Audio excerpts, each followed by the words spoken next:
Eh bien bonjour à tous les amis, on se retrouve aujourd'hui pour une nouvelle vidéo. On va pronostiquer la suite des huitièmes de finale retour de la Ligue des Champions.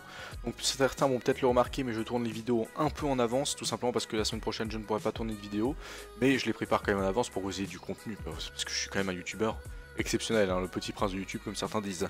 Donc comme d'habitude, n'hésitez pas en fin de vidéo à liker, à partager et à vous abonner si c'est pas déjà fait, si la vidéo vous fait kiffer. Donc on va tout de suite commencer cette vidéo avec le match Juventus-Atlético Madrid. Et comme je l'avais pronostiqué au match aller, il me semblait plus que l'Atlético allait s'imposer face à la Juventus de Turin, parce que je sentais plus en forme. Et c'est vrai que la Juventus, un peu à l'image d'Arsenal en première ligue, je trouve que leurs résultats reflètent pas vraiment leur niveau de jeu. C'est-à-dire que je trouvais que la Juventus jouait pas très bien et pourtant ils gagnaient leur match avec des fois un peu de chance. Bon après c'est vrai que la Juventus c'est une équipe, faut pas prendre la victoire de 0 comme acquise pour l'Atlético Madrid, tout simplement parce que Juventus c'est une équipe capable de se transcender d'un match à l'autre.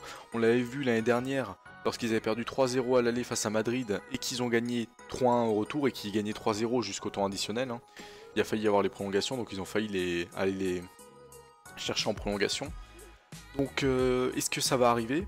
Peut-être. Après moi, l'Atlético Madrid c'est pas une équipe comme toutes les autres équipes. Pour moi c'est une des meilleures défenses d'Europe. Et une des équipes les plus costauds d'Europe, un peu à l'image de la Juventus de Turin. En fait c'est vraiment deux équipes. C'est pour ça que c'est vraiment un match tactique et c'est exceptionnel. Moi je trouve que l'Atlético Madrid a mis 2 buts. Parce qu'un but pourquoi pas, moi je pensais une victoire 1-0, mais 2 buts je crois que c'est exceptionnel. Ici le truc c'est que si l'Atlético Madrid marque un but, derrière ils doivent en marquer 4 la Juventus. Hein. Oui, ils doivent en marquer 4, hein, parce que oui, je faisais vite le calcul dans ma tête.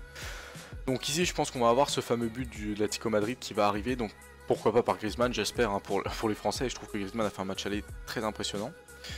Et pourquoi pas une petite victoire 2-1 de la Juventus, allez. Une petite victoire 2-1, voire 3-1 de la Juventus. Bon, je pense plutôt 2-1, ça m'étonnerait qu'il y ait beaucoup de buts. Mais du coup, une qualification assez facile de l'Atlético Madrid.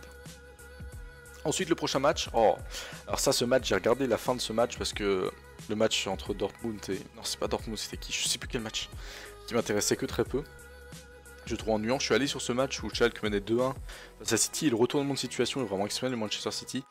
Et tout simplement, bon, Schalke aurait eu un espoir s'ils avaient gagné 2-1 à l'aller, mais là en perdant 3-2 à l'aller, à l'extérieur, c'est fini. Hein. Je pense qu'il va y avoir une victoire très facile et très nette. Pourquoi pas une petite victoire 3-1. C'est vrai qu'en ce moment, je suis beaucoup dans la victoire 3-1. Je pense que vous l'avez vu sur mes derniers pronostics.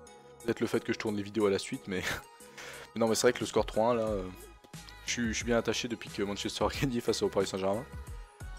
Oui, donc ici, petite victoire 3-1 avec un but de...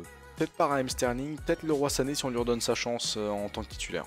Donc ici, je pense, bon, la qualification de Schalke me semble impossible. Alors, Barça-Lyon, oh là là, ce match, oh j'ai hâte de le voir. Par contre, si on parle des résultats de Lyon en Ligue des Champions... Bon. Ça fait quand même 7 matchs nuls. C'est vrai que Lyon, ça a été quand même des experts des matchs nuls. Hein. Après, Lyon a quand même battu, on dit toujours Lyon est fort chez lui et pas fort à l'extérieur. La victoire de 1 de Lyon, c'était sur la pelouse de Manchester City. Ça, faut pas l'oublier. Je pense que je vais être comme un ouf derrière mon poste si le Lyon se qualifie, et j'espère qu'ils vont se qualifier. Qu'est-ce que ça va faire? Donc là, il faut pronostiquer le score qui aura la 90e, est-ce qu'il y aura un 0-0? On va espérer, vous savez quoi, ce qu'on va pronostiquer? On va pronostiquer un petit 1 partout, parce que le 1 partout permet à Lyon de se qualifier. Il faut que Lyon ouvre le score. Il faut que Lyon ouvre le score pour obliger le Barça à marquer 2 buts.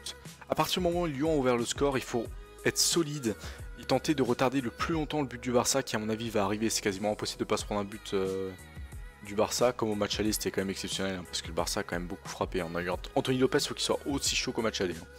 Ça peut le faire, pour moi ça peut le faire et j'espère que ça le fera parce que... Ah, ça me ferait kiffer. Avec Manchester plus ça, ça me ferait vraiment kiffer. Hein. Donc ensuite on va parler du dernier match, je vais pas trop m'étaler.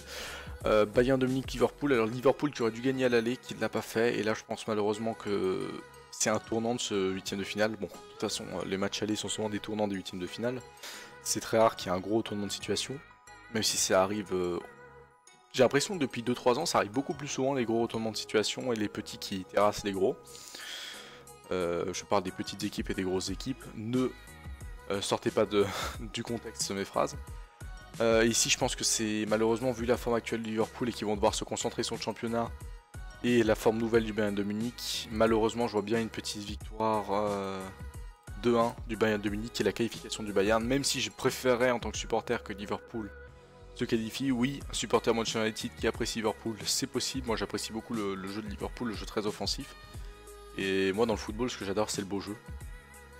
Et donc c'est pour ça que j'aime beaucoup Liverpool. Mais en étant objectif, je pense que le Bayern de Munich va se qualifier face à Liverpool, malheureusement. Donc voilà, j'espère que cette petite vidéo au pronostic de Ligue des Champions vous a plu. Comme d'habitude, like, abonnement, partage, je pense que vous connaissez à connaître la musique. Vous connaissez à connaître la musique. Je pense que cette phrase n'est pas très française, mais compréhensible. Donc je vous dis à la prochaine, à très très vite. Ciao ciao.